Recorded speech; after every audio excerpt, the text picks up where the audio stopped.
बिस्मिल्लाहिर्रहमानिर्रहीम। अस्सलामुअलैकुम दोस्तों, ज़ुहान किचन गार्डन में आप सबको वेलकम। तो अगर दोस्तों हम ये काम नहीं करेंगे तो हमारे पौधे भी छोटे रहेंगे और उन पर फ्रूट भी नहीं आएगा। बहुत से दोस्त सवाल करते हैं कि जी हमारे पौधे छोटे रह गए हैं या उन पर फ्रूट बहुत छोटा छोटा लगता है, बड़ा नहीं होता। तो दोस्तों सबसे पहले जो पौधे हम लगा रहे हैं उनकी बुनियाद मजबूत होनी चाहिए, जिससे हमारे पौधे हेल्दी होंगे और फ्रूट भी अच्छा और बड़े साइज़ का लगेगा।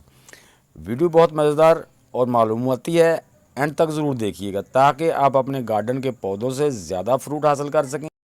जी दोस्तों, जैसे कि आप मेरे प्लांट देख रहे हैं, मेरे ग्रो बैग भी देखेंगे 1 फुट से ज़्यादा ग्रो बैग नहीं है। ये जो भिंडी का पौधा लगा हुआ है ना, ये 9 इंच इसकी हाइट है और 1 फुट का बैग है। लेकिन इतने छोटे बैग में माशाल्लाह इतनी भिंडियाँ लगी हुई हैं। तो ये मेन इसकी जो बुनियाद रखी मैंने, जो मिट्टी इसमें डाली है वो मज़बूत है। ग्रो बैग का साइज़ भी आप खुद देख सकते हैं और जो मेरे पौधे पे भिंडियाँ लगी हैं वो भी आप देख सकते हैं। ये मिट्टी के अंदर अगर जान होगी तो आपके भी पौधे इसी तरह हेल्दी और फ्रूट देंगे। इसी तरह ये देखिए मेरे बैंगन के पौधे हैं, ये मैंने 5 टाइम पहले इसमें से बैंगन ले लिए हैं। ये भी मेरे ग्रो 1 फुट के ही ग्रो बैग हैं और देख लें माशाल्लाह। अब फिर ये जस्ट मैंने 3 दिन पहले इसमें से बैंगन उतारे हैं और आप देख लें माशाल्लाह कितने लगे हुए और फूल भी और बैंगन भी। तो ये दोस्तों, ये आपकी मिट्टी में जान होगी तो फिर आपको ऐसा फ्रूट मिल सकेगा। भी एक भिंडी का पौधा देखें, ये ज़्यादा से ज़्यादा 1 फुट का है। इस पर 7 भिंडियाँ लगी हुई हैं मेरे दोस्त। नीचे 2 पक गई हैं और जो 5 ऊपर हैं। तो इसी तरह मेरे दूसरे प्लांट भी हैं। ये देखें माशाल्लाह, इनकी स्टैम्प देखें, ये इसकी स्टैम्प देखें कितनी मोटी है। तो ये इसीलिए कि मेरे मिट्टी में वो सारी चीज़ें मौजूद हैं जो पौधे को चाहिए होती हैं। इसी तरह ये देखें, आप मेरी शिमला मिर्च के पौधे देखेंगे, ये देखें कैसे फ्रूट से भरे हुए हैं। ये बीज मैंने बनाने के लिए छोड़ी हुई हैं। इसी तरह मेरे दूसरे प्लांट भी देखेंगे आप। मैं गार्डन अपने का व्यू इसलिए करा रहा हूँ कि मैं जो आपको बात बता रहा हूँ ताकि आप उसको देख भी सकें। तो दोस्तों, ऐसा फ्रूट लेने के लिए सबसे पहले हमारी जो मेन होती है, मिट्टी जो होती है, वो प्लांट की माँ है। अगर माँ ने ही, पौधा इसका बच्चा है, इसमें पौधे ने, इसको हमने मिट्टी में लगाना है, तो वो मिट्टी में जितने ज़्यादा ताकत होगी उतनी ही वो अपने पौधे को फीड कराएगी। तो हमने सबसे पहले जो तवज्जो देनी है वो ये है कि हम मिट्टी कौन सी और कैसे तैयार करें। ये देखिए दोस्तों, 2 किस्म की मिट्टी है। एक तो जो पहले मैंने दिखाई ग्रीन डब्बे में, वो बालू मिट्टी है। लेकिन ये भी बालू मिट्टी है, ये थोड़ी सी चिकनी है उससे, लेकिन ये बहुत ही ज़रखेज़ मिट्टी है। ये मैं दरिया से ख़ुद लेके आया हूँ आपको दिखाने के लिए। अब हमने इसमें, अगर आप चाहते हैं तो इसमें 20% सैंड मिला सकते हैं, रेत मिला सकते हैं। तो नहीं तो ना भी मिलाएं तो तब भी कोई ज़रूरत नहीं है जनाब। ये मिट्टी जो हम पौधों के लिए बनाते हैं, इसके मैं सारे मसले आज आपको हल करके बताऊंगा, तो परेशान नहीं होना। जो न्यू गार्डनर हैं उनके लिए ये मसले पेश आते हैं। हम सैंड की जगह, जो हमारे पास जो किचन वेस्ट की हमने डिकम्पोज किया हुआ है वो, या गोबर की खाद गली हुई 1 साल पुरानी, हम इस जो मैंने आपको बताया चिकनी मिट्टी है, ये बहुत ही ज़रखेज़ मिट्टी है, इसमें हम 40% ये गोबर की खाद या किचन की डिकम्पोज्ड जो वेस्ट है वो इसमें मिला देंगे। तो ये वेल ड्रेनेज भी हो जाएगी और हेल्दी, और ज़्यादा हेल्दी हो जाएगी। दोस्तों, गोबर की खाद में या किचन वेस्ट जो डिकम्पोज्ड अच्छी तरह की होती है, उसके अंदर बहुत सारे न्यूट्रंस होते हैं, क्योंकि हमने हर चीज़ उसमें डाली होती है। फ्रूट के छिलके डाले होते हैं, वो हमारे पौधों के लिए उसमें तकरीबन हर तरह के न्यूट्रेंट मौजूद होते हैं। तो जब ये हम 40% इस सोइल में मिला देंगे, 60% ये जो सोइल लेंगे और 40% इसमें ये मिला देंगे, तो ये एक बहुत ही बेहतरीन और मज़बूत बुनियाद हमारे पौधे की बन जाएगी।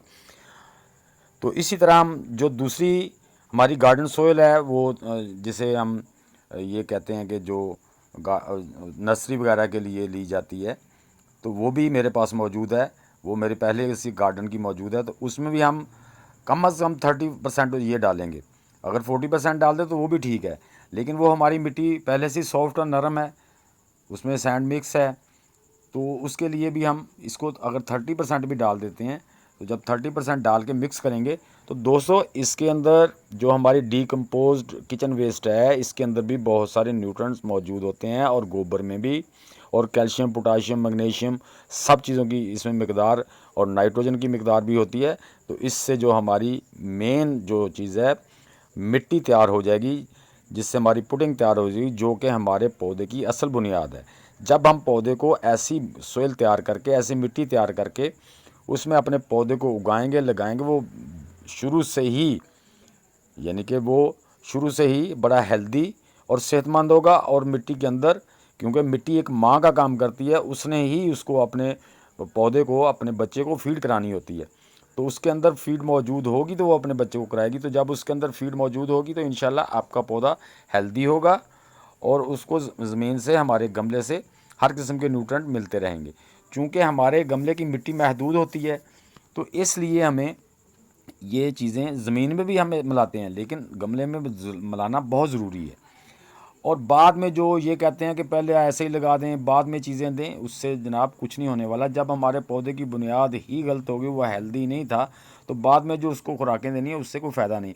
बाद में जो हम फर्टिलाइज़र देते हैं उससे ये होता है कि जो हमारे पौधे ने न्यूट्रन ले लिए हैं मिट्टी से, उनको हम पूरा करने के लिए वो डालते रहते हैं, ताकि हमारी जो सोइल है, हमारी मिट्टी है, पौधे की बुनियाद है, वो मजबूत रहे, ताकि उसको, उसकी जो जैसे जैसे बड़ा होगा तो उसकी खुराक और ग़िज़ा बढ़ती जाती है। तो इसलिए हमें उसमें और फर्टिलाइज़र ऐड करना पड़ती है। तो दोस्तों, बाद सबसे पहले बुनियाद अच्छी हो, उसके बाद हमने उसको, मिट्टी को वो न्यूट्रेंट देने होते हैं, ताकि वो जो पौधा ले चुका है वो, उसकी कमी पूरी होती रहे और हमारा पौधा हेल्दी रहे और उस पर फ्रूट भी अच्छा है। तो सबसे पहले दोस्तों, आपने अपनी मिट्टी को गमलों के लिए जो तैयार करना है, उसका तरीका ये है दोस्तों, जिस तरह मैंने आपको बताया, आप ऐसे ही मिट्टी तैयार करें, लंबे चौड़े झंझट में ना पड़ें कि इसमें राइस हस्क मिला दें, इसमें फ़लाँ चीज़ मिला दें, इसमें फ़लाँ। आप सादा सिंपल तरीके से गार्डनिंग कर सकते हैं। ये मेरा, मैं जो दे रहा हूँ, ये मेरा अपना खुद का तजर्बा और मैंने इस पर आजमाया हुआ है। ये इसका बेहतरीन रिज़ल्ट आया मुझे। तो आपने पौधे भी मेरे देख लिए हैं।